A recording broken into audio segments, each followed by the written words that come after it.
예, 시편 72장, 73장으로 가겠습니다. 이 73장은 시편의 제3권으로 넘어가게 되는데 세 번째 파트로 넘어가게 되어 있고 내용상으로 크게 구분이 되는 것은 없습니다. 이제까지 했던 것과 마찬가지로 천년왕국, 대환란, 그리고 중첩된 계시들, 초림과 재림과 다윗에 대한 적용 이런 식으로 가게 되어 있습니다. 72장부터 있습니다. 하나님이여 주의 판단력을 왕에게 주시고 주의 의를 왕의 아들에게 주소서. 그가 주의 백성을 의로 판단하며 주의 가난한 자를 공의로 판단하리다. 산들이 의로 인하여 백성들에게 화평을 가져다 주며 작은 산들도 그러하리이다. 그가 백성의 가난한 자들을 판단하고 궁핍한 자의 자손들을 구원하며 압제자들을 쳐부시리니 해와 달이 있는 한 그들이 모든 세대에 걸쳐 주를 두려워하리다.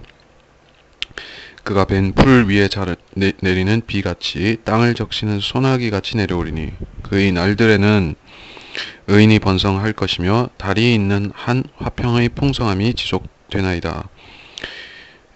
그가 또한 바다의 끝에서 끝까지 다스릴 것이요 강에서부터 땅의 끝까지 다스리이다.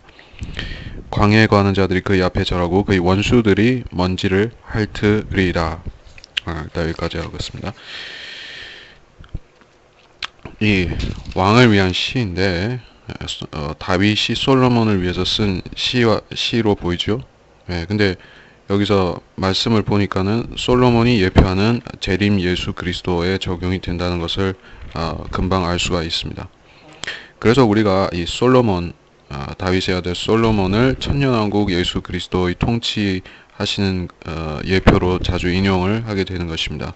시바의 여왕이 솔로몬을 찾아와서 그 영화의 그 놀라운 풍요와 영화와 지혜와 그런 것들에 대해서 감탄했듯이 이 천년왕국 때 예수 그리스도도 이 주변의 이 지구의 모든 남은 자 인류들 민족들에게 기이하게 여겨지고 또 민족들이 와서 주님의 발의 먼지를 핥을 그렇게 될 것입니다. 핥게 되고 섬기게 될 것입니다. 자,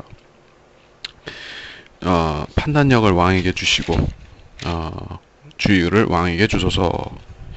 예언적으로는 예수 그리스도의 적용이 되겠죠. 그리고 역사적으로는 열왕기상 4장 21절, 열왕기상 10장 1, 2절 솔로몬에게 내려진 축복의 역사적 적용이 될 것입니다. 1절 그래서 예수 그리스도다 예언적으로 2절에서 가난한 자가 나왔습니다. 주의 가난한 자, 그냥 가난한 자가 아니라 주의 가난한 자죠. 왜 그들은 가난하게 되었을까요? 그 대환란 때 적그리스도를 숭배하지 않고 그의 표를 받지 않았기 때문에 그들은 가난한 자가 되었습니다. 그래서 그들을 공의로 판단해서 다시 부요하게끔 해주신다. 그런 판단을 말하는 것입니다. 3장 3절에서 산들이 의로 인해 산들 실제 산들이죠. 풍요로운 농작물을 낸다. 작은 산들도 그러하다. 땅이 화평을 가져다 주고 작은 산들도 화평을 낸다. 땅에서 화평이 솟아난다. 4절에서 또 가난한 자들, 백성이 가난한 자들, 궁핍한 자의 자손들 이렇게 나왔습니다.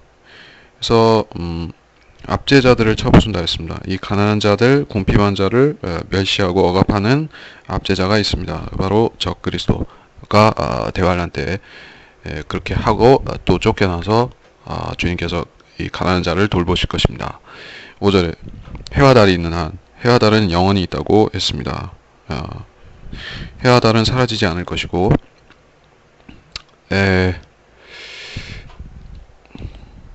이 5절에서 가난한 자는 끝까지 그들의 주를 두려워하고 섬길 것입니다.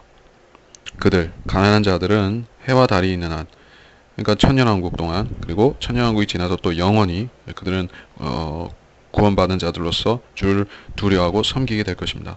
환난 성도들이 그렇게 된다는 얘기죠. 환난 성도들은 천년왕국 끝에 가서 곡과 마곡의 반란에서 동참하거나 그런 일이 없다는 얘기죠. 영원히 주를 두려워한다 이렇게 되어 있으니까.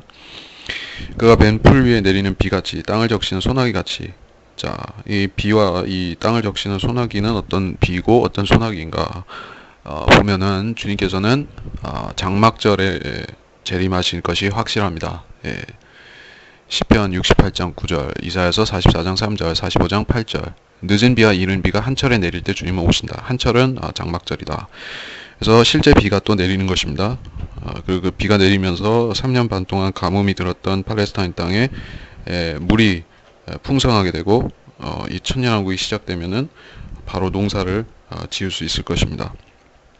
8절에 그가 또한 바다의 끝에서 끝까지 다스릴 것이요 강에서부터 땅의 끝까지 다스린다. 이게 문자적인 얘기죠. 바다는 어떤 바다에서 끝이고 어떤 끝인가. 우리가 팔레스타인 중동의 지도를 보면은 이스라엘의 서쪽 면에는 지중해가 있고 이스라엘에서 동쪽으로 쭉 선을 그으면은 페르시아만, 아마 지금은 걸프만이라고 부르죠. 그래서 걸프만이 나옵니다. 그래서 거기서 거기까지 이스라엘이 땅이 된다는 것이에요. 실제적으로. 그리고 지중해도 있고, 지중해에서 저 북쪽으로는 아라랏 산이 있죠. 그리고 동쪽으로는 페르시아만이 나오죠. 강에서 땅의 끝까지. 자, 이거는 빠지는 동서를 말한 것이고, 그러니까 횡으로 말한 것이고, 종으로 말하자면은 강에서 땅의 끝. 강, 어느 강인가? 이집트 강이죠. 나일강. 나일강 하구에서부터 저 땅의 끝, 북쪽으로는 아라라트 산. 그때는 산이 아니겠지만은 천년왕국에 가면은 낮아지겠지만은 어쨌든 거기가 땅의 끝입니다. 그 북쪽으로는 거기까지 다스린다.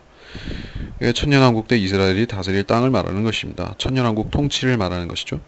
9절에 광야에 거하는 자들이 그의 앞에 절하고 원수들이 먼지를 핥는다고 했습니다. 광야에 거하는 자들은 유목민, 그 아라비아 그런 대상들, 유목민들, 그런 사람들이죠. 이거는 지금 이스라엘 주변이 그 황무한 땅이 되었잖아요. 근데 천년왕국 때 되면은 이스라엘과 그 주변 땅은 다 회복이 되고 이스라엘 주변으로 남은 땅들이 있을 것이요. 이집트라든지 저 아라비아 남쪽이라든지 이런 데는 여전히 광야가 있을 것입니다. 근데 거기도 차츰차츰 회복이 되겠죠. 그러니까 거기 거하는 자들이 주님을 두려워하고 그의 원수들이 먼지를 핥는다 이렇게 되어 있습니다. 그러니까는 원수들을 아주 멸하시는 것이 아니다 하는 것을 다시 한번 확인하는 것입니다. 천년왕국 때는 주님을 온전히 신뢰하거나 온전히 믿지 않는 그러한 잠재적인 원수들이 계속 있는데 그들은 주님이 철장으로 통치하시니까 두려워서 복종할 것이고, 그러다가 천년왕국 끝 무렵에 마귀가 나와서 다시 미혹하면 그 마귀 권세를 믿고 또 반란을 일으키다가 영원히 멸망할 것입니다. 그리고 10절에 타시스와 섬의 왕들이 예물을 가져올 것이요 시바와 스바의 왕들이 예물을 드리니 정녕 모든 왕들이 그의 앞에 엎드리며 모든 나라들이 그를 섬기리라. 그는 궁핍한 자 부르짖을 때 구해주며 도울 리 없는 가난한 자도 구해주리이다. 그는 가난한 자와 궁핍한 자를 아끼며 궁핍한 자들의 혼을 구원하리이다. 그가 그들의 혼을 속임수와 폭력에서 구속하리니 그들의 피가 그의 목전에서 귀하리이다. 그가 생존하리니 시바의 금이 그에게 드려질 것이요 기도도 그를 위하여 계속하여 드려지며 그가 날마다 찬양을 받으리다. 산꼭대기의 땅에도 곡식이 풍성하며 그 열매도 레바논같이 물결칠 것이요 성읍의 사람들도 땅의 풀처럼 번성하리이다. 타시스와 섬의 왕들. 타시스는 스페인을 일반적으로 가리키고 섬의 왕들은 많은 섬들이 있죠. 지중해에도 있고 아니면 호주, 오스트레일리아라든지 뉴질랜드라든지 많은 섬들이 있죠. 그런 섬의 왕들이 예물을 가져온다. 시바와 스바의 왕들. 이것은 아라비아 쪽에 있는 그런 지명입니다. 그리고 스바가 그렇고 시바는 저기 에티오피아 쪽을 말하는 것이죠. 그러니까 이 그림, 이 광경이 이 솔로몬 때에도 이루어졌다는 것을 알 수 있어요. 그래서 이게 솔로몬에게 바치는 노래인데 솔로몬 때에 시바의 여왕이 와서 경배했던 것이 그 천년왕국 때 유사하게 일어날 것이다 하는 것을 우리가 알 수가 있는 것입니다. 11절에 모든 왕들이 그의 앞에 엎드린다. 모든 나라가 그를 섬긴다. 자, 이게 현실 세계에서 이루어진다고 할 때 누가 이걸 현실 세계에서 이루어진다고 믿는다고 하면은 그는 이 세상에서 이 기독교계에서 믿는 사람 가운데서 독특한 사람이 될 수밖에 없습니다. 왜냐하면 지금 현 세상의 주류 기독교인들은 주류 기독교 신학자와 목사와 그런 교인들은 이런 사실을 믿지 않기 때문입니다. 그들은 주님께서 땅에 오셔서 재림하셔서 통치하시고 실제적으로 왕국들을 복속시키시고 그들을 철저히 다스린다는 사실을 믿지 않습니다. 그것은 하나의 유대인들의 꿈이다. 그들은 구약 성경을 하나의 꿈으로 생각하고 마는 것입니다. 근데 이것은 꿈이나 환상이나 그런 것이 아니라 예언입니다. 그렇기 때문에 우리는 이런 성경 구절들을 실제 예언으로 받아들일 줄 알아야 되고, 그렇게 하지 않으면은 성경 전체를 해석할 수가 없습니다. 그리고 여기 가난한 자가 계속해서 언급된다는 거, 가난한 자, 궁핍한 자들의 혼을 구해주신다. 자, 이렇게 계속 강조를 하죠. 그렇기 때문에 마태복음에서도 그렇고 야고보서에서도 마찬가지로 가난한 자들이 등장할 때는 우리가 이것이 재림 직전의 일들과 관련이 있다는 것을 숙지해야만 되는 것입니다. 그리고 그가 생존하리니 시바의 금이 그에게 드려질 것이요. 생존하리니 주님은 살아계시고 인자의 모습으로 오시죠. 그리고 늙지도 않으시고 병들지도 않으실 것입니다. 왜냐? 주님은 영원히 상하지 않는 그런 부활의 몸을 가지셨기 때문에 영원히 사시는 것이에요. 예.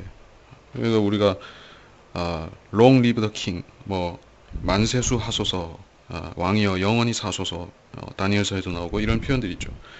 그 결과적으로 그런 표현은 누구한테 적용이 되는 것인가? 예수 그리스도 만왕의 왕 되시는 예수 그리스도께 적용이 되어야 되는 표현인데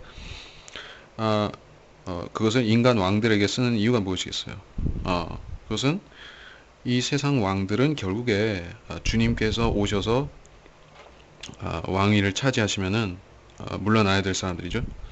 그리고 주님께서 임명하시는 새로운 왕들이 다스리겠죠. 왕들과 제사장들이 있죠. 그러니까는 지금 있는 왕들, 권세자들은 잠깐 있는 자들이죠.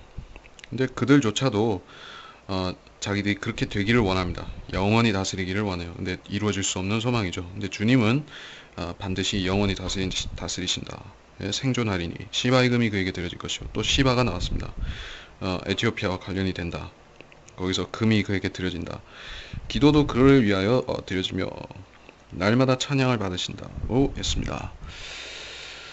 말라기서 1장 1절과 관련이 됩니다. 날마다 찬양을 받으시는 것. 네. 거기 어떻게 되어 있느냐? 각 처에서 내 이름에 향을 피우며 순결한 제물이 드려질 것이니 이는 내 이름이 이방 가운데서 위대하게 될 것임이라 만군의 주가 말하노라. 이렇게 되어 있습니다. 그러니까 찬양이 드려지는 것이죠. 자, 이것이 우리가 강조하는 여기서 강조해야 되는 교리가 이것입니다.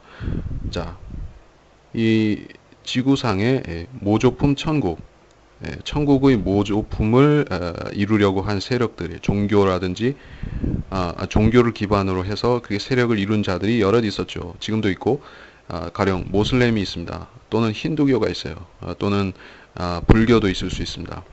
예, 근데 우리가 이런 종교들을 전부 살펴본다고 할 때 특징을 발견하게 되는데 한 가지, 불교에도 그렇습니다. 거기에 부처를 영원히 찬송하는 찬양이 있습니까? 없습니다. 불경은 그런 내용이 아니에요. 불경은 거기 보면은 무슨 찬양, 찬상, 찬송, 찬양, 찬미 뭐 이런 내용이 아니에요. 그것은 내용적으로 보면 하나의 그 부처의 사상을 다루는 것이죠. 부처와 그와 관련된 사람들의 사상, 철학, 그들의 이론 뭐 이런 걸 다루는 것이요. 그러니까 거기에는 생명력, 그런 창조의 생명력이 없어요. 주님께서는 찬양을 영원히 받으시는데 그들은 찬양을 못 받죠. 왜냐? 부처라든지 마호멧이라든지 이런 존재는 전부 죽었기 때문에, 게다가 지옥에 갔기 때문에 찬양을 받기 합당치 아니하죠. 그런데 주님은 이 땅에 오시면은 이 백성들로부터 민족들로부터 찬양을 받으시게 된다. 우리 그리스도인들도 찬양을 우리 믿음 생활에 있어서 찬양을 빠뜨려서는 안 되는 이유가 여기 있습니다. 앞으로 우리가 영원 세계 그리고 먼저 천년왕국 그리고 그다음 영원 그러한 주님이 맡겨주시는 일들이 있겠지만 그런 것들은 하나의 일로서 하는 것이고 우리가 어디서 재충전하고 어디서 휴식을 얻고 뭐 어디서 기쁨과 감사와 이런 것을 얻겠습니까? 찬양인 것이죠. 그렇기 때문에 요한계시록에 보더라도 그렇게 이 찬양하는 모습이 많이 나오는 것입니다. 하늘의 피조물들 그리고 주님 재림하시면 땅의 피조물들까지도 이 찬양하는 광경들이 자주 나오는데 그것이 이유가 있는 것입니다. 그것이 우리가 영원 시대에 이르기까지 살아가는 먹고 사는 힘이 육신의 음식을 먹어서 사는 것이 아니라 찬양을 먹고 우리는 사는 것이죠. 그리고 찬양으로 주님은 영광을 받으시는 것이고 16절에서는 땅의 곡식이 풍성하고 산꼭대기도 그렇다 했습니다. 지금은 그렇지가 않지요. 대기 구성 성분이 좀 바뀔지도 모릅니다. 지금은 이 수천 미터, 3, 4천 미터 이렇게 올라가면은 풀이 잘 못 자라죠. 그리고 거기에 만년설이 덮이지 않습니까? 기온이 낮고 기압이 떨어지고 하기 때문에 풀이 잘 자랄 수가 없습니다. 근데 천년왕국 때 가면은 일단은 산 자체가 높은 산이 없기도 하죠. 이 시온산만 높이 있고 다른 산들은 작은 산이 됩니다. 그렇기 때문에 그렇기도 하겠지만 기후 자체가 에덴 시절과 유사하게 가기 때문에 거기서는 산꼭대기를 할지라도 곡식이 자라게 됩니다. 그리고 열매가 레바논 같이 물결친다. 레바논이 지금도 이 레바논은 어딘가 그 레바논이라는 나라가 있죠. 그리고 예전에는 거기에 투로와 시돈이 있었고 그 나머지는 이스라엘 땅이었습니다. 근데 그러니까 한마디로 말해서 이 이스라엘과 그 주변 땅은 전부 농경지가 되는 것이요. 농경지가 되는 것이요. 백성들이 먹고 사는 땅이 농경지가 되는 것이지 거기에 뭐 대도시가 지어지는 것이 아니죠. 예, 그러니까 이렇게 소출, 곡식, 풍성한 밭 이것이 계속해서 강조가 됩니다. 천연왕국은 이렇게 땅을 풍성하게 다시 풍성하게 회복시키는 그러한 안식의 천년, 이스라엘의 그 안식년이 있었죠. 그 70년마다 한 번씩 안식년이 있었었는데 그 안식년을 어겼기 때문에 주님께서 강제로 안식을 취하셔서 70년 동안 포로로 잡혀가게 하셨었죠. 그 안식년이라는 것이 땅을 쉬게 해서 다시 풍성하게끔 하는 기간입니다. 천년왕국 동안에는 이 땅이 풍요롭고 풍성하게 되는 그러한 기간인 것입니다. 그래서 사람들도 먹을 것이 풍성하니까 거침이 없는 것이죠. 들의 땅의 풀처럼 번성하리라 이렇게 설명하고 있습니다. 그 이름이 영원히 있을 것이고 그 이름이 해가 있는 한 계속될 것이며 사람들이 그 안에서 복을 받을 것이요 모든 민족들이 그를 복 받은 자라 하리라. 주 하나님 곧 홀로 경이로운 일들을 행하시는 이스라엘의 하나님을 송축하며 그 이름 영화로운 이름을 영원히 송축할지어다. 온 땅에 그 영광이 충만할지어다. 아멘 아멘. 이새의 아들 다윗의 기도들이 끝났도다. 해가 있는 한 이라고 했습니다. 그리고 그의 이름이 영원히 있을 것이요 이렇게 하고 그 다음에 그의 이름이 해가 있는 한 계속될 것이요 이렇게 했죠. 그러니까는 해가 영원히 있다는 얘기잖아요. 영원 시대에도 해가 있을 것이다. 자, 이 시편 89장 36절이라든지 그러니까 이 새 예루살렘 성 안에서는 해가 필요하지 않죠. 계시록 21장 23절에 그 예루살렘 성 안에는 새 예루살렘 성 안에는 해가 비칠 필요가 없다. 그렇게 되어 있습니다. 근데 새 예루살렘 밖에 사는 이 새 하늘이나 새 땅에 사는 사람들은 해가 있어야 됩니다. 해가 있어야 돼요. 그렇죠. 그렇기 때문에 잘 모르는 사람들은 이 천년왕국이나 혹은 그 뒤에 영원시대에 가면 해가 없어지는 줄로 알죠. 달도 없어지고 별도 없어지고 다 없어지고 새 예루살렘 하나만 덩그러니 남는 줄로 그렇게 착각하는 사람이 있는데 전혀 그렇지가 않습니다. 이렇게 해는 영원히 있고 지구도 있고 태양계도 있고 다 있을 것이에요. 다 있는데 결국에 나중에 가면은 지금은 생명이 살지 않은 그러한 외계의 많은 행성들, 지금도 과학자들이 외계에 많은 그 지구와 유사한 행성들이 있다고 그렇게 찾아내고 또 추정하고 있는데, 우리가 확신할 수 있는 점은 그 지구와 닮은 그러한 행성이 외계에 얼마나 많이 있든지 간에 그것들은 지금 현재는 아무 생명도 없다는 것입니다. 왜냐하면은 하나님께서 먼저 이 마귀와 그의 천사들을 먼저 정리하고 쓸어버리시고 그들에 대한 심판, 그걸 끝내셔야지 이 땅을, 세상을, 하늘과 땅을 다시 풍요하게 하실 수가 있는 것입니다. 아직은 그때가 이르지 않았기 때문에 이 외계의 행성들은 비어 있는 상태다. 때문에 근데 사람들은, 요새 사람들은 그러한 성경적인 진리를 믿지 않기 때문에 외계에서 뭐 생명을 찾겠다거나 이런 부질없는 짓을 한 이유가 무엇이냐 하면은 성경을 부인하겠다. 성경에 이 창세기 1장, 2장을 부인하겠다는 그러한 목적이 있는 것입니다. 예.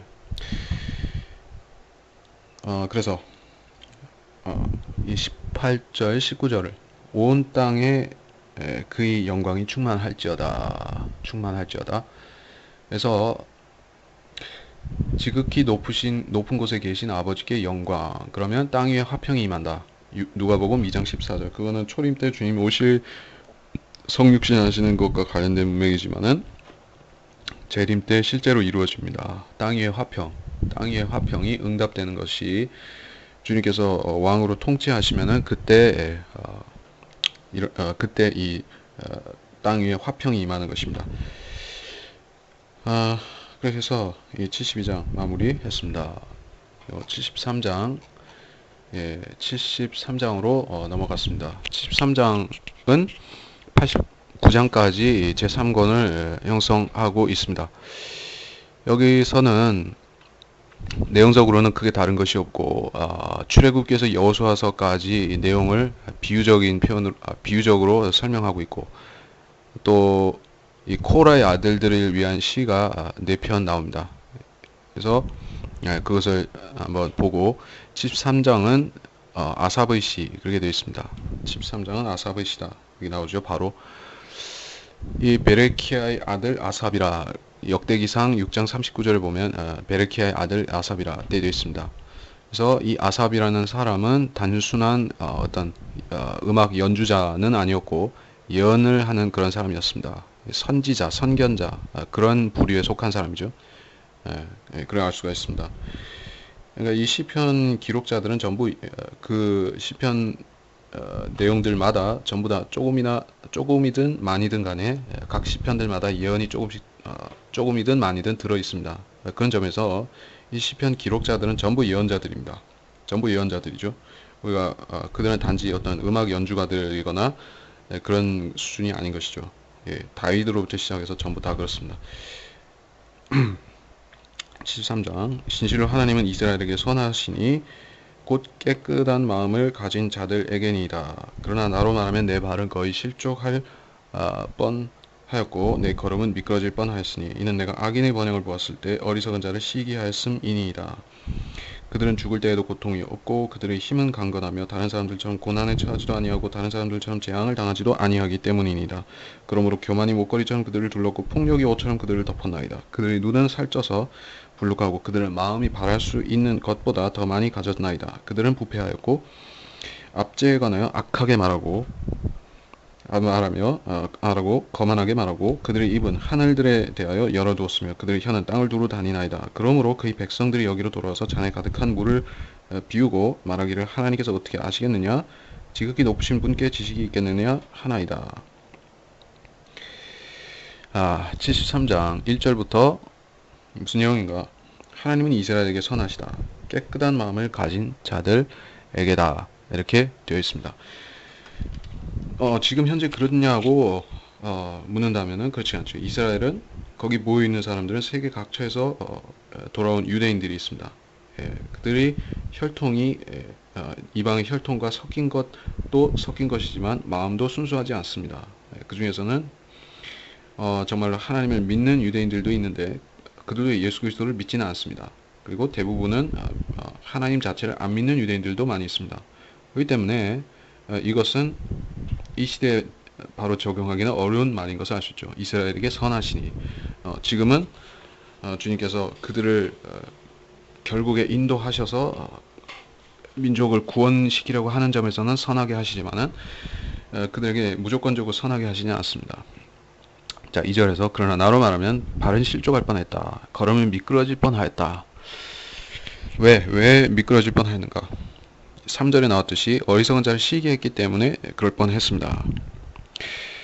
그래서 이 2, 3절로부터 시작해서 이 15절까지 쭉 나오는 내용들은 우리 경건의 재료로 사용할 수 있는 내용입니다. 그러면서 예언도 있습니다.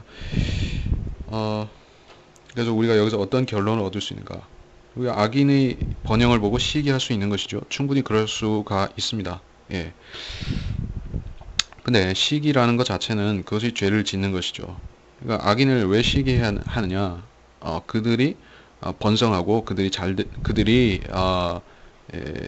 이 죄에 대한 대가도 받지 않고 잘 되기 때문에 우리가 그들을 보고 하나님께서 불의하시다라든지 하나님께서 보지 아니하신다. 땅의 불의한 것들을 보지 않으신다. 이렇게 잘못 생각할 수 있는 것이죠. 실족하게 되는 것이죠. 자, 이것이 시기로부터 시작되는 죄입니다. 4절에 그들은 죽을 때에도 고통이 없다. 힘은 강건하다. 이것은 모든 악인들도 그렇겠지만은 전부 다 그런 것은 아니겠지만은 대부분의 악인들이 이러하고 또 여기서는 대환란의 의미도 있는 것이죠.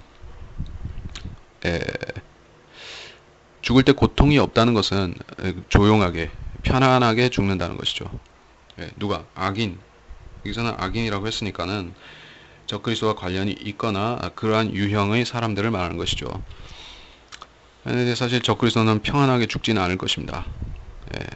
근데 지금 이 시대, 지금 우리 교회 시대에 번영하는 그런 악인들, 죄인들이 있죠. 이를테면 어마어마한 부자라든지 이런 사람들은 돈이 많으니까 죽을 때에도 아주 편안하게 죽습니다.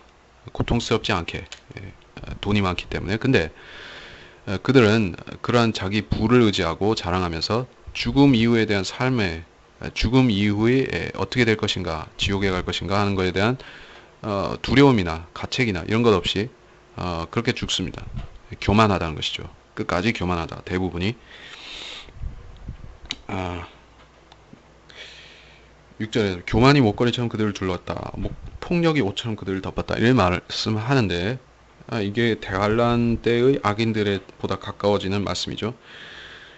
그래서 서기관과 바리새인들은 이런 사람들이 유형에 들어가죠. 교만했죠. 무척이나 교만했기 때문에 그들은 주님 앞에 와서 고개를 숙이지를 않았습니다. 뻣뻣하게 들고 주님을 내리 깔아보려고 보려고 그렇게 했던 사람들입니다. 그리고 그 사람들은 폭력을 행사하는 사람들이죠. 주님을 밤에 이 무장 군인들을 데리고 와서 폭력으로 잡아갔죠. 그들은 불법자들입니다. 폭력을 행하는 자들이에요. 그래서 그들은 교만할 뿐 아니라 자기들의 목적을 이루기 위해서 폭력을 즐겨 사용하는 그런 자들입니다. 7절에 그들의 눈은 살쪄서 불룩하고 마음이 바랄 수 있는 것보다 많이 가졌다. 눈이 살쪘다. 이게 어떤 그림인지 대충 그려질 수 있는 것이죠. 대단히 비만한 사람들은 눈도 살찝니다. 그래서 눈이 이 개구리 눈같이 불룩 튀어나온다. 아주 흉측한 모습인데 문자적으로 적그리스도가 이러한 외모를 가질 것이다. 이 개구리같이 더러운 새 영이 용의 입과 그 적그리스도와 거짓 선지자 이 입에서 나오죠. 계시록에 보면 개구리 같은 더러운 영은 악령들인데, 그러니까 이 사람들 자체도 생긴 게 개구리같이 생긴 것이죠. 눈이 툭 튀어나오고 뚱뚱하고 두꺼비나 개구리같이 생겼어요. 그래서 그들을 마음이 바랄 수 있는 것보다 더 많이 가졌고, 그러니까 이 대환란 때 사람들이 마음이 바라는 것들이 뭐예요? 그냥 생명을 부지하는 정도로만 만족하겠죠. 대부분의 사람들은. 근데 적그리스도는 훨씬 부유하게 누리고 끝까지 누린다는 것이죠. 8절에 그들은 부패하고 압제에 악하게 말하고 거만하게 말한다. 이 시대의 부자들에게도 적용이 될 수 있고 대환란 때도 그렇습니다. 그리고 이 악인들은 특별히 그리스도인이나 유대인을 박해하는 악인들에게 적용할 만하니까 그 암흑시대 그러한 로마 카톨릭에게도 적용이 될 수가 있습니다. 9절에 그들의 입은 하늘들에 대해 열어두었다. 혀는 땅을 두루 다닌다. 자, 이것도 적그리스도한테 긴밀하게 관련이 될 수 있는 시편입니다. 여기서 혀는 땅으로 두루 다닌다. 혀가 실제로 어떻게 돌아다닐 수가 있습니까? 예, 돌아다닐 수 있는 방법이 있긴 하죠. 그러니까 어떤 글의 형태로 전달되어서 편지나 혹은 포고문의 형태로 이렇게 방을 붙여서 이렇게 혀가 돌아다닐 수도 있지만은 이 시대에는 혀가 땅을 두루 다니기에 더 적절한 수단들이 많이 있는 것이죠. 라디오 방송국, TV 또는 위성 방송국들이 도처에 있는 것입니다. 자, 그러면 그 신호를 받아서 이 적그리스도나 이 악인들이 한마디 하면은 바로바로 실시간으로 이 위성이나 이런 것이 받아가지고 실시간으로 온 세상이 다 듣게 되는 것입니다. 그래서 혀가 땅을 두루 다닌다. 또 입은 하늘들에 대해 열어놨다. 하늘들로 그 소리들이 막 퍼져서 오고 가는 것이죠. 신호들이. 그런 의미도 되고 또 실제 이 하늘들이라고 했으니까는 셋째 하늘에 있는 그러한 거룩한 성도들, 거룩한 존재들, 하나님과 성도들과 또 천사들과 이런 존재들을 모독하는 것에 말하는 것이죠. 10절에 그러므로 그 백성들이 여기로 돌아서 잔에 가득한 물, 이 물이라는 것은 여러 가지 의미를 가질 수가 있습니다. 물은 사람을 의미합니다. 이 육적으로 태어나는 것을 말합니다. 그래서 주님께서는 물과 성령으로 태어나지 아니하면 이렇게 요한복음에서 니코데모에게 말씀하셨을 적에 그 물로 태어나는 것은 곧 육신, 이 사람이 육신으로 태어나는 것이 곧 물로 출생한다. 이 얘기를 했지 않습니까? 그리고 계시록에 보면 그 창녀, 그 바빌론 창녀가 많은 물들 위에 앉아 있는데 그 물들은 백성이라 이렇게 했습니다. 자, 그러므로 이 물이 실제적인 물이 아니라고 하면은 이것은 백성을 말하겠죠. 그러면 그의 백성들, 이 적그리스도를 따르는 자들의 그 이방 백성들이 여기 팔레스타인 땅으로 들어와서, 근데 여기로 돌아와서 이렇게 하는 걸 보니까 그의 백성들이 여기로 돌아와서라고 하는 걸 보니까 이 그의 백성이라는 자들도 유대인과 관련이 있는 자들이다. 이런 것은 알 수가 있습니다. 그 배교자 혹은 적그리스도를 따르는 유대인들이 될 수 있겠죠. 그들이 와서 여기 물을 비우고 백성들을 먹어치우는 것이죠. 그리고 말하기를 하나님께서 어떻게 하시겠느냐. 그러니까 이거는 백성을 먹어치운다 하는 뜻도 될 수 있죠. 식인. 하나님께 해서 어떻게 하시겠느냐. 이 익숙한 표현이 나오기 때문에 이 사람들은 이런 가증한 짓을 행하면서 자기 변명을 하는 것이죠. 하나님께서 잊으셨다. 하나님께서는 기억하지 아니하신다. 그것을 보지 아니하시리라. 그것이 뭐예요? 그들이 돌아와서 행하는 그런 잔인한 악행들을 말하는 것이죠. 12절에 보면 보소서 이들은 악인들이나 세상에서 번성하며 그 재물이 늘어나가나이다. 진실로 내가 내 마음을 깨끗게 하고 무죄함으로 내 손을 씻은 것이 헛되니 이는 내가 온종일 재앙을 당하였고 매일 아침 징벌을 받았습니다.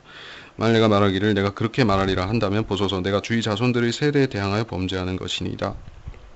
내가 이것을 알리고 생각하자 그것이 내게 너무 고통스러웠는데 내가 하나님의 성소에 들어가서 그들의 종말을 깨달았나이다. 확실히 주께서는 그들을 미끄러운 것에 던져두셨으며 주께서 그들을 파멸에 던지셨나이다. 어찌 그들이 순식간에 황폐하게 되었나이까. 그들이 공포로 완전히 멸절되었나이다.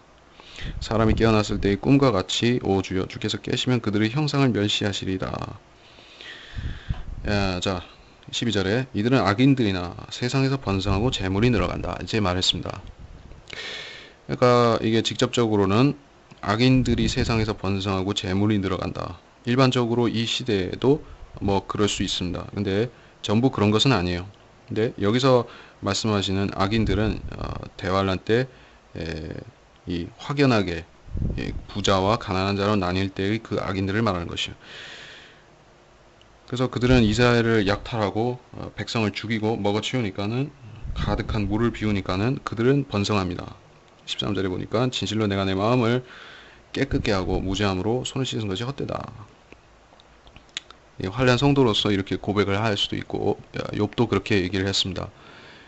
환난 중에 시험 중에 있는 성도도 그리스도인일지라도 13, 14절과 같이 그렇게 생각한다면은 그때 당시에 실족하는 것이죠. 왜냐? 하나님께서 의인도 시험하실 수 있는 것이요. 욥도 의인이지만 시험하셨던 것이요.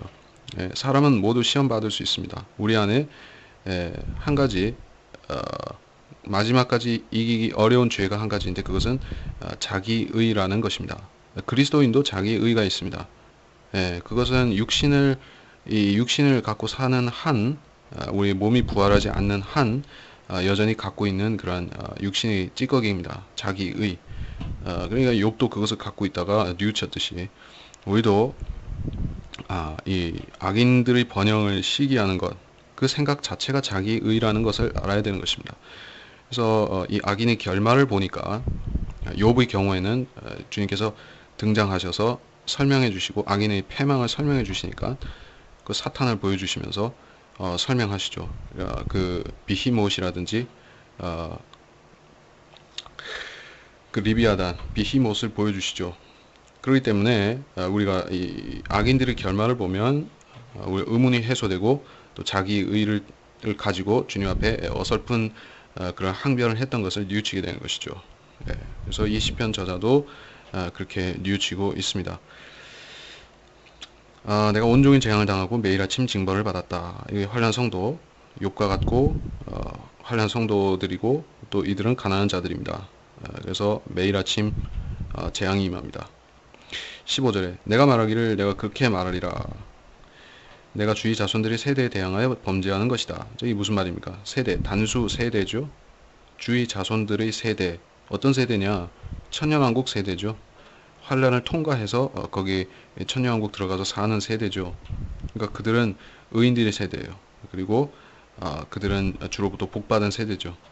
근데 만일에 여기서 이 악인들의 번영을 보고 실족해서 거기로 들어가는 사람들에게 누가 되는 행동, 그 세대에 대항하여 범죄하는 것이 된다. 이렇게 되면 어떤 것인가? 15절에 그래서 그 백성들을 배반할 수 있다. 그 백성들을 실족시킬 수 있다. 그런 일이 말하는 것입니다. 그래서 이것은 환란 때 해당이 되는 얘기죠. 왕국 백성들에 대항해서 대적해서 실족할 수 있다. 16절에 내가 이것을 알려고 생각하자 너무 고통스러웠다. 이 하나님께서는 자신이 하시는 일들을 성도들에게 알려주시고 행하시는데 그런데 어떤 경우에는 알려주시지 않고 행하실 경우도 있는 것입니다. 그래서 그래서 생각만 해도 너무 고통스러웠어요. 알려고 생각하자 고통스럽습니다. 왜? 자기 의와 연루된 죄이기 때문에 생각하면 고통스럽습니다. 그러니까 사람은 누구나 똑같은 것이 남의 죄를 찾아내는 것은 상당히 즐겁게 할 수가 있습니다. 다른 사람의 죄를 찾아낼수록 내가 더 의로워지는 것 같기 때문에 그걸 하면 할수록 즐기게 됩니다. 근데 똑같은 방식으로 자신한테 적용하면 나한테 적용해서 나한테서 이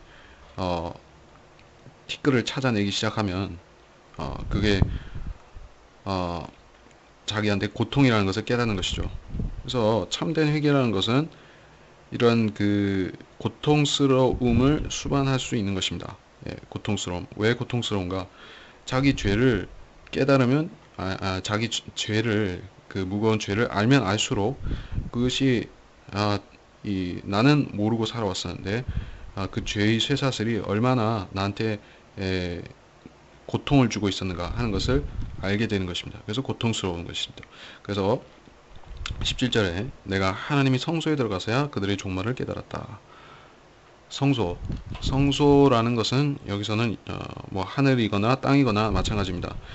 근데 여기서는 두 가지 의미를 가질 수 있다는 것이 환난 성도가 하늘의 성소에 들어가니까 그걸 깨달았을 수도 있어요.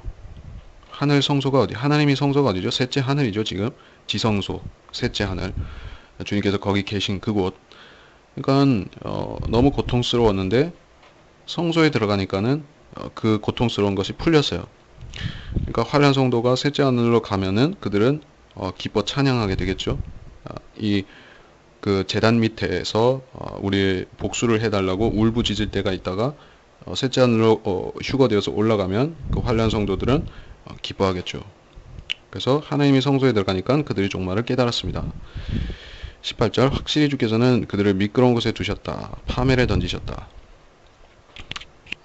미끄러운 곳과 파멸은 주님께서 그들에게 행하실 그 아마겟돈의 큰 진노의 포도즙 틀을 밟으시는 그 심판을 말을 하는 것이죠. 그래서 거기서는 미끄러운 길, 미끄러운 곳이 있고, 왜 미끄러운가? 왜 미끄러운가? 피바다가 되니까 그 포도송이들을 밟아서 그것이 터져서 시내와 강을 이루니까 얼마나 미끄럽겠습니까? 피천진인데 그 피바다인데 미끄러워서 미끄러지겠죠. 그리고 그들을 파멸에 던지셨다. 파멸, 멸망 비슷한 말이죠. 파멸은 지옥이죠. 지옥으로 던지신 것이죠. 어찌 그들이 순식간에 황폐하게 되었나이까. 순식간에 그들은 파멸될 것입니다. 하루도 안 걸리죠. 실질적으로 주의 날이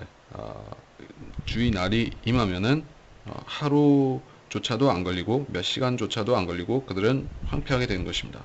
공포로 멸절되었다. 예. 그렇죠. 그들의 죽음은 일반 사람들의 죽음과 같이 죽지 않을 것이죠. 그들의 눈구멍이 눈에서 썩고 혀가 썩고 그렇게 공포스러운 죽음을 맞이하게 될 것입니다. 그리고 주의 입에서 나오는 말씀의 칼로 인해서 그렇게 끔찍하게 죽을 것입니다. 그래서 20절에 사람이 깨어났을 때의 꿈과 같이 주께서 깨시면 그들의 형상을 멸시하시리이다. 자, 주님께서 깨어나신다 이렇게 표현을 했습니다.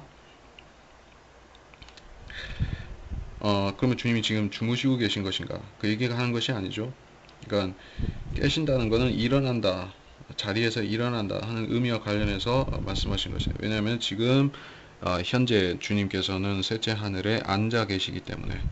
근데 그 스테판이 순교할 사도행전에서 그 스테판 집사가 순교할 때는 주님께서 인자가 하나님의 오른편에 서셔서 그렇게 말씀하고 있죠. 거기서는 서 계셨는데 서 계신다는 것은 깨어서 일어난다 하는 것과 같은 말이죠. 그래서 주님께서 깨어나시면은 곧 내려오신다는 얘기를 하는 거죠. 그러니까는 스테판이 그렇게 그 순교하는 순간에 순교하기 직전에 이스라엘이 회개할 수도 있었다는 얘기죠. 모든 것은 이 역사의 현장에서 일어나는 모든 사건들, 이스라엘과 관련한 것이든 이방 어떤 나라와 관련한 것이든 역사의 현장에는 동전의 양면이 있습니다. 꼭 그렇게 될 필요는 없었던 일들이 있어요. 근데 사람들의 죄 때문에 혹은 잘못 때문에 일이 더 나쁜 쪽으로 흘러가기도 하는 것입니다. 근데 결과적으로 보면 우리한테 있어서 이 시대 구원을 받은 그리스도인들을 위해서는 그때 주님께서 내려오시지 않은 것이 더 나았던 것이죠. 왜냐면은 그렇지 않다면은 이 시대의 구원을 수많은 구원받은 사람이 없었겠죠.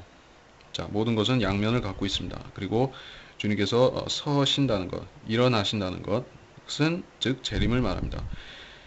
그래서 꿈과 같이 그들을 멸시하신다 했습니다. 그들은 그 악몽같이 사라질 것입니다. 그리고 그들의 형상을 멸시하시리다. 그들의 형상, 그 사람들의 몰골도 되겠죠. 그리고 그 사람들이 세워서 숭배했던 형상도 있죠. 그거를 부숴버리는 것. 그들의 형상이라고 할 때는 다니엘서에 나오는 그 금머리로부터 시작하는 그 형상도 있죠. 그리고 적그리스도의 형상으로서 또 나타나겠죠. 그 형상은 21절, 22절 내 마음이 슬프고 속마음이 찔렸다. 또 이렇게 말하고 있습니다. 내가 이처럼 어리석고 무지하였으니 주 앞에 한 짐승과 같았다. 또 회개하는 것입니다. 회개하는 말이 반복되는데 이것이 욥기에서 42장 6절에 보면 욥이 이렇게 철저히 회개했습니다. 그래서 주님께서 재림하실 때 이런 회개가 있습니다. 누가 회개하는가? 이스라엘 남은 자들이 회개하고 환난 성도들도 회개하고 땅에 남은 이스라엘 백성 그리고 휴거된 환난 성도 이렇게 회개하는 것. 속마음이 찔렸나이다. 어리석고 무지하였나이다. 주 앞에 짐승과 같았나이다. 실제로 거듭나지 않은 사람, 성령이 없는 사람, 특별히 성령이 없는 사람, 그리고 거듭나지 않은 사람은 어떤 경우에 짐승과 같을 수가 있습니다. 실제적으로 짐승은 아니지만 사람이 짐승과는 좀 다르죠. 왜냐하면은 지능이 있고 양심이 있기 때문에 그 짐승과는 다르다고 할지 몰라도 짐승과 가까워지는 것도 순식간이죠. 그래서 주님께서 이 죄인들을 비유하실 적에 그들이 씻고 진창에 뒹구는 돼지와 같다 하신 것, 그리고 먹은 것을 토했다가 다시 삼키는 개와 같다 이렇게 말씀하셨습니다. 그러니까 사람의 행동 방식 또 타락했을 때 그 모습이 짐승과 같아지는 것이죠. 그래서 깨닫지 못하는 사람은 짐승과 같습니다. 근데 이 악인들의 결말을 깨닫고 나니까는 이제 깨달았기 때문에 깨닫지 못한 자기가 짐승 같다 이렇게 고백합니다. 23절에 주께서 내 오른손을 붙잡아 주셨나이다. 이건 이제서야 주님께서 붙잡아 주셨습니다. 이렇게 고백하는 것이 아닙니다. 주셨나이다. 그러니까 자기가 깨닫지 못하고 짐승과 같았던 그 동안에도 주님께서는 손을 잡고 계셨습니다. 이렇게 말하는 것이죠. 항상 주와 함께 하오니. 자, 그리스도인들도 어떤 경우에 있어서도 생각과 지각 가운데서 주님을 높여드리지 않고 또 멀어져 있는 동안에도 하나님께서는 방법을 물어하고 그 거듭난 성도를 주님께서는 성령을 통해서 붙잡고 계신 것입니다. 그것이 바울이 로마서에서 모든 것이 합력하여 선을 이루는다 이렇게 고백한 그것이 바로 그 말씀입니다. 주님께서 합력하여 선을 이루지 않으시면은 사람으로서는 할 수 있는 일이 거의 없습니다. 거듭난 사람도 주님의 일도 할 수 없고 아무것도 할 수 없습니다. 근데 주님께서 붙잡아 주시기 때문에 우리가 넘어지지 않는 것입니다. 24절에 주께서는 주의 권고로 나를 인도하실 것이요 나의 후에는 나를 영광으로 영접하신다. 징계받았던 상태에서 이제 벗어났습니다. 이 성도는. 그리고 나를 영광으로 영접하시리라 이렇게 고백합니다. 그리스도인들도 동일한 인생 여정을 통해서 이런 깨달음을 얻고 또 같은 고백을 할 수가 있습니다. 25절에 하늘의 주 외에 누가 내게 있으리요 땅 위에도 주 외에는 내가 사모할 적 없다 이렇게 말씀하는데, 하늘의 주는 아버지 하나님 그 주님이죠. 땅 위의 주, 땅에 오셔서 왕이 되신 주님 예수 그리스도, 이렇게 사모할 분이 이 둘밖에 없습니다. 근데 둘은 사실 한 분이죠. 그래서 주 외에는 내가 사모할 자가 없다. 하늘에 계신 주, 땅에 계신 주, 그 한 분 주님 밖에는 사모할 분이 없죠. 26절에 내 육신과 내 마음은 쇠잔하나 하나님은 내 마음의 힘이시오 영원히 나의 분기이시니이다. 보소서 주로부터 멀리 있는 자들은 멸망하리니 주께서는 주를 떠나 음행하는 자들을 모두 멸망시키셨나이다. 그러나 하나님을 가까이 하는 것이 내게 좋으니 내가 주 하나님을 신뢰하여 주의 모든 역사를 전파하리이다. 육신과 마음은 쇠잔하나. 26절 우리한테 개인적으로 적용하자면은 육신이 쇠잔하다. 우리 육신에 병고가 있다. 마음은 쇠잔하다. 자, 육신이 쇠잔하면 우리 마음도 같이 쇠잔할 수 있습니다. 그리스도인이 현생에서 누리는 복은 육신이 평안할 때 혹은 육신이 평안하지 못하고 여러 가지 병고와 약함을 겪을 때 우리가 느끼기로는 차이가 있을 수 있죠. 마음은 쇠잔할 수 있어요. 그래서 육신이 약하고 육신이 병들면은 모든 것을 빼앗긴 것 같이 생각하는 것이죠. 그래서 내가 소멸되어 가는구나 이렇게 생각하지만 동시에 하나님은 내 마음이 힘이시오 영원의 나의 분깃이시다 이렇게 고백할 수 있는 사람이 그리스도인입니다. 이것을 시험 중에 고백할 수 있는 사람이 거듭난 사람입니다. 예, 그렇죠? 그래서 고백할 수 없는 사람, 예, 영원히 영원히 나의 주님은 나의 분깃이시니라. 이 무슨 주님께서는 내가 이 모든 것을 잃어버리고 이 현생에서 잃어버리고 간다 할지라도 내 몫을 주님께서는 마련해 놓으셨습니다. 어디에? 천년왕국에 있고 새 예루살렘에 있고 또 면류관으로 주시겠죠. 자, 그것이 있다고 믿는 사람은 소망이 있는 사람이고 거듭난 사람이며 주님께 헌신하고 순종하는 사람입니다. 27절에 보소서 주로부터 멀리 있는 자들은 멸망하리니 멀리 있으면은 멸망하게 됩니다. 예, 멀리 있다는 것은 지리적, 위치적으로 멀리 있다. 그 뜻은 아니겠죠. 마음이 멀어져 있는 사람들이죠. 그래서 주님께서 에베소 교회에 대해서 첫사랑이 식었다. 이렇게 책망하신 이유가 무엇이겠습니까? 모든 지상에 있는 모든 교회는 주님으로부터 수억만 광년 떨어진 이 지구라는 행성에 살고 있죠. 주님께서는 셋째 하늘, 우리로서는 상상할 수 없는 높은 곳에 멀리 있는 곳에 계십니다. 자, 그 거리는 상관이 없어요.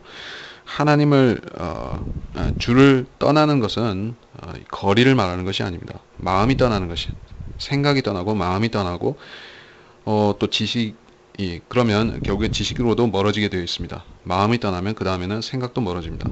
그래서 주를 떠나 음행하는 자들 그들은 그 결론 음행한다는 것에 어떻게 이르게 되었는가? 마음이 떠났기 때문에 그러면 이 인간의 죄인의 마음이라는 것은 둘 중 하나만 선택하고 둘 중 하나만 사랑할 수 있습니다. 세상과 육신이냐 아니면 하나님을 사랑하는가 두 가지밖에 없습니다. 그래서 하나님을 사랑하라 이것이 첫째 계명이라고 주님께서 율법하에 있는 백성에게 말씀하셨지만은 그것은 그리스도인에게도 똑같이 적용이 됩니다. 계명의 첫째 모든 것의 첫째는 그리스도인은 하나님을 사랑하고 자기의 육신의 생명보다도 더 사랑하는 것입니다. 이웃사랑이 먼저가 아닌 것이에요. 자, 이것을 확실히 기억한다고 하면은 주를 떠나 음행하는 자들에 포함이 되지 않는 것이죠.